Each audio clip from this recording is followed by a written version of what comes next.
Mga proyekto sa ilalim ng unprogrammed appropriations ating tatalakayin kasama si Department of Transportation Undersecretary Timothy T.J. Batan.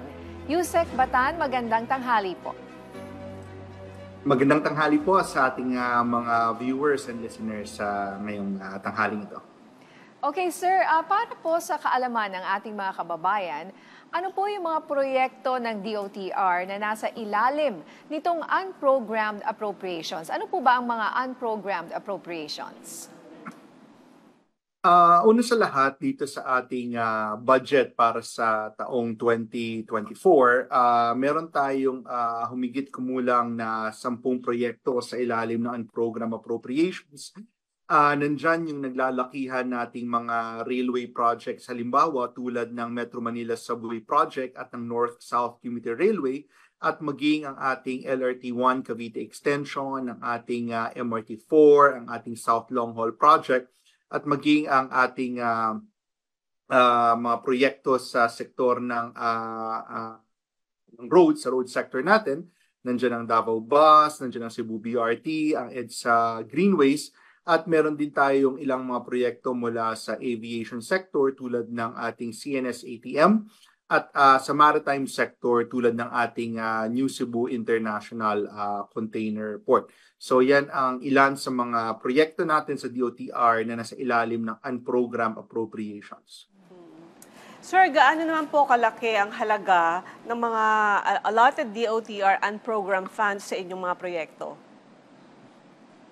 Ang kabuuan ng unprogrammed appropriations para sa mga foreign assisted projects ay nasa 178 billion.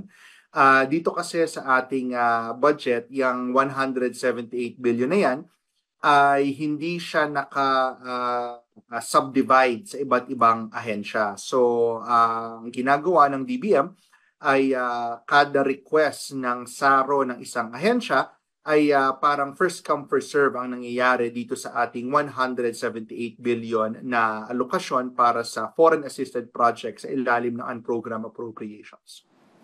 Pakipaliwanag nga po, Yusek, sa ating mga kababayan, ano po ba yung criteria para masabi na ang isang proyekto ay nararapat maging kabilang sa unprogrammed funds? Ang isang proyekto po ay inilalagay ng DBM sa unprogrammed appropriations kapag wala na pong espasyo doon sa ating tinatawag na program appropriations na section ng ating budget.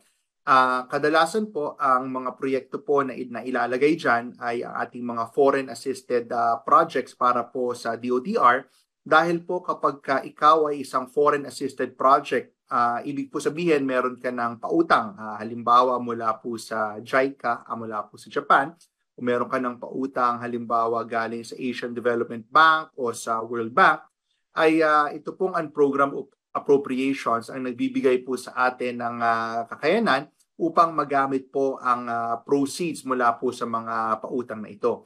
So, yan po ang isa sa mga criteria na sa amin pong pagkaintindi na ginagamit po ng DBM upang ilagay po ang isang proyekto sa unprogrammed appropriations at hindi sa program appropriations. So, sir, ano naman po ang impact sa proyekto kung ito ay nasa ilalim ng unprogrammed appropriations? Pag tayo ay nasa unprogrammed appropriations ay nagkakaroon po ng karagdagang hakbang para po tayo ay magkaroon ng kakayanan na bayaran ang kailangan bayaran galing po sa ating mga loan proceeds. So ang nangyayari po, pag nasa program appropriations, pwede pong diretso na, comprehensively released na po yan. Pwede na po tayong magbayad halimbawa sa isang contractor gamit po ang loan proceeds. Kapag po galing sa unprogrammed appropriations ang ating pondo ay nagkakaroon po ng dagdag na hakbang. Bago po tayo makapagbayad sa ating pong kontraktor ay kinakailangan pong kumuha muna tayo ng tinatawag na SARO o ng Allotment Release Order para po tayo ay magkaroon ng kakayanan na gamitin po ang ating inutang na pera, ang ating pong loan proceeds para po mabayaran ng ating mga kontraktor. So yun po ang pinagkaiba, nagkakaroon po ng dagdag na hakbang para po magamit ang inutang na pera. Kanina po na-mention nyo yung iba't ibang mga proyekto po. Ano po ang update sa mga proyektong ito na nasa ilalim ng unprogrammed appropriations? Ano po ang status ng mga ito sa ngayon? Siguro po, umpisahan natin dun sa malalaki po nating proyekto sa sektor ng Riles. Nandyan po ang ating pinakamalaking proyekto, ang ating North-South Commuter Railway na kasalukuyan pong ongoing construction at kung saan po ay nasa 43% ang completion ng Tutuban-Malolos segment, nasa 33% ang Malolos to Clark at nasa 7% na po ang ating Manila to Calamba. Nandyan din po ang ating Metro Manila Subway Project kung saan nasa 16% po ang ating construction progress as of July po ng taong ito. Ang LRT1 Cavite Extension po natin ay meron na ding 74% na construction progress. At ito po ang ating ibang proyekto sa sektor ng Riles tulad po ng MRT4 ay kasalukuyan pong ongoing ng ating mga pre-construction activities tulad po ng detailed engineering design. Ang proyekto po natin sa sektor ng road sector, halimbawa po ang ating Cebu BRT project ay ongoing po ang construction ng ating package 1 na sa 69% po yan. Ang atin pong Davao Bus Project naman ay ongoing din po ang ating right-of-way acquisition at ongoing din po ang pre-construction activities.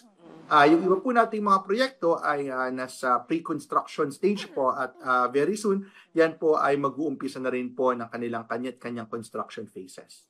Sir, speaking of yung 16% kanyo na asikaso na dyan, kasama po ba dyan yung mga sinasabi nyo na yung mga right-of-way? Kasi banda dun sa Santolan, medyo parang may hindi pa bumibigay na may subdivision yung kanto ng White Plains, Katipunan, Santolan.